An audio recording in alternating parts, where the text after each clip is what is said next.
Kiranya kasih karunia dan damai sejahtera dari Allah Bapa kita dan dari Tuhan kita Yesus Kristus menyertai Anda. Saya Bob Defense, Anda sedang mendengarkan Renungan Malam edisi Sabtu 27 Agustus 2022. Kita akan melanjutkan bacaan Kejadian pasal 1 ayat yang kedua. Bumi belum berbentuk dan kosong, gelap gulita menutupi samudra raya dan roh Allah melayang-layang di atas permukaan air. Mari kita berdoa. Ya Bapa, tolong kami agar kami dapat memahami kehendak Tuhan dan hidup di dalamnya. Terangi kami dengan firman-Mu demi Kristus. Amin. Bumi belum berbentuk dan kosong, gelap gulita menutupi samudra raya dan roh Allah melayang-layang di atas permukaan air. Ini ayat yang kedua dari pasal yang pertama dari Alkitab kita. Kitab pertama, pasal pertama, ayat yang kedua. Di ayat yang pertama, Allah Bapa menyatakan dirinya, Elohim Israel menyatakan dirinya bahwa Dialah yang menciptakan langit dan bumi. Dan dari situ kita tahu bahwa Elohim Israel adalah Elohim Allah Tuhan yang menciptakan langit dan bumi. Bereshit bara Elohim et ha-shamayim ve et ha-aretz. Elohim Israel yang menciptakan, yang mengadakan alam semesta beserta segala isinya termasuk bumi dan apa yang ada di dalamnya termasuk juga kita manusia. Nah, dan di ayat yang kedua ini ada satu pribadi lagi yang muncul di dalam kealahan. Satu pribadi di dalam kealahan muncul di pasal ayat yang kedua ini menyatakan diri, yaitu Roh Allah, Veruah Elohim. Veruah Elohim, roh dari Elohim, roh Allah. Kita mengenalnya Roh Kudus atau Roh Kristus. Ini melayang-layang, ya kan? Bumi belum berbentuk dan kosong, gelap gulita menutupi samudra raya, yang menggambarkan memang belum ada apa-apa. Di seluruh bentangan itu belum ada apa-apa. Belum ada, dan ini mulai menunjukkan teknis-teknis penciptaan, langkah-langkah di mana nanti Elohim Israel menciptakan langit dan bumi. Nah, untuk mengawali proses penciptaan, Veruah Elohim ini, Ruah Elohim ini menyatakan diri masuk ke dalam panggung proses penciptaan dan melayang-layang. Veruah Elohim merachefet, melayang-layang. Artinya mengerami, ya, seperti mengerami ayam, induk ayam yang mengerami telur-telurnya, memberikan hidup kepada telur-telurnya. Demikian Roh Elohim memberikan hidup kepada sesuatu yang nanti mau diciptakan, ya kan? Memberikan hidup. Sehingga pernyataan diri dari Roh Elohim atau Roh Allah atau Roh Kudus ini menunjukkan pada kita bahwa Dialah yang memberi hidup. Itu sama seperti yang dikatakan kitab suci juga pada bagian yang lain, bahwa Roh Allah yang memberi hidup. Roh Allah yang memberi hidup. Sehingga kita bisa bilang untuk setiap kehidupan yang ada di bumi ini, itu semua berasal dari Roh Elohim, dari Roh Allah. Dan karenanya kita perlu bersyukur kepada Tuhan. Logika dari ayat yang kedua ini muncul berulang kali di dalam kitab suci, bahwa di awal sekali ini kan sebelum ada yang terjadi, bumi belum berbentuk, kosong, gelap, menutupi samudra raya, artinya semuanya masih gelap gitu. Dan di dalam kegelapan inilah Roh Allah melayang-layang, kan? Bahasa Inggrisnya tuh hovering. Jadi dia melayang-layang, hovering, muter-muter, mengerami, ya kan? Untuk memberi hidup.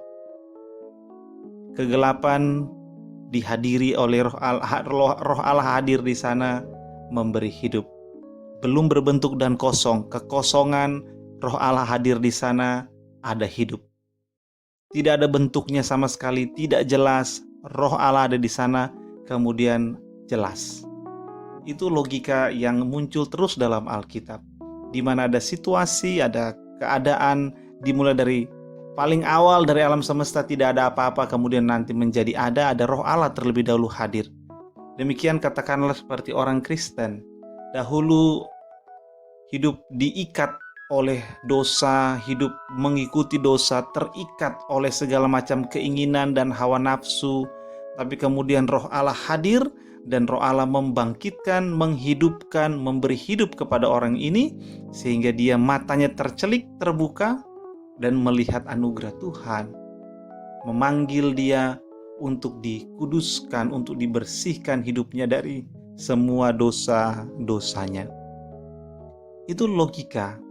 Dan kalau itu masuk juga ke dalam kehidupan kita yang lain, aspek yang lain, katakanlah dalam keadaan permasalahan-permasalahan kehidupan, sama saja. Ada kekacauan di sana, kekacauan keluarga misalnya, ada konflik, dan Roh Allah ada di sana, maka nanti ada keteraturan, ada kasih, ada kehidupan yang baru. Sehingga Roh Allah memainkan peranan yang sangat penting. Roh Allah memainkan fungsi yang signifikan di dalam setiap aspek kehidupan kita. Dimulai dari yang paling awal, yaitu alam semesta, sampai yang paling kecil, yaitu kehidupan kita masing-masing secara individu. Dimulai dari gelap menjadi terang, kacau menjadi berbentuk, tidak jelas menjadi jelas. Ketika Roh Allah hadir, maka itu semua yang tadinya gelap menjadi terang. Ini memperkenalkan kita kepada fungsi, kepada apa yang biasa terjadi di balik layar. Karena Roh Allah itu sosok yang tidak kelihatan. Sosok yang tidak kelihatan. Roh Allah ini adalah power, energi, alasan di balik setiap hal yang baik yang terjadi. Sebagai contoh misalnya pada Roma 8 ayat 28 kan dikatakan Allah turut bekerja di dalam segala sesuatu, ya kan? Tapi sebelum ayat itu di ayat 26 dan 27 Paulus bilang kita tidak tahu bagaimana harus berdoa, tapi Roh membantu kita dalam kelemahan kita. Dia berdoa kepada Allah dan mengucapkan hal-hal yang tidak terkatakan oleh kita. Sehingga dengan hal-hal itu, ya kan, baru masuk ayat 28. Allah turut bekerja dalam segala sesuatu. Jadi Roh Allah ini masuk ke dalam relung-relung hati kita, ke dalam pikiran kita, ke dalam hidup kita.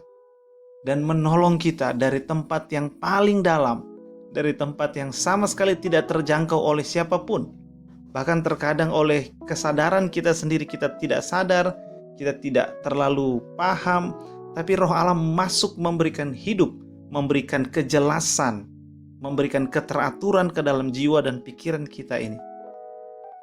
Sehingga kita kemudian mengerti, memahami, dan kemudian berjalan di dalam terang Tuhan.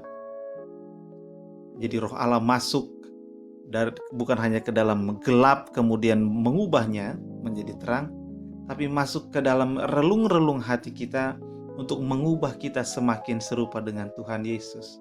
Dan Roh Allah inilah di dalam 2 Korintus 3 dikatakan mengenai bagaimana kita diubah dari kemuliaan kepada kemuliaan, yaitu semakin serupa dengan Tuhan Yesus. Ini pun adalah pekerjaan Roh Allah. Sehingga kehidupan kekristenan kita adalah kehidupan kekristenan yang dimotori oleh Roh Allah. Di mana ada Roh Allah, di situ ada kemerdekaan, ada kejelasan. Dan ayat yang ketiga dari bacaan kita yang akan kita renungkan renungan malam besok berbicara mengenai firman Allah. Ketika ada Roh Allah dan ketika ada firman Allah, maka kehidupan itu kemudian termanifestasi menjadi nyata. Roh Allah dan firman Allah membuat kehidupan menjadi nyata. Itu renungan kita pada perenungan malam ini. Mari kita berdoa. Terima kasih ya Tuhan untuk firman Tuhan. Kiranya Tuhan menolong kami agar kami semakin mengenal Engkau, hidup kami semakin memuliakan Tuhan dan semakin menikmati Tuhan dan segala yang baik yang Tuhan sediakan bagi kami di dalam Kristus. Terpujilah Engkau demi Kristus. Amin. Sejahtera dari Allah Bapa kita dan kasih karunia darinya menyertai Anda dan orang-orang yang Anda kasihi.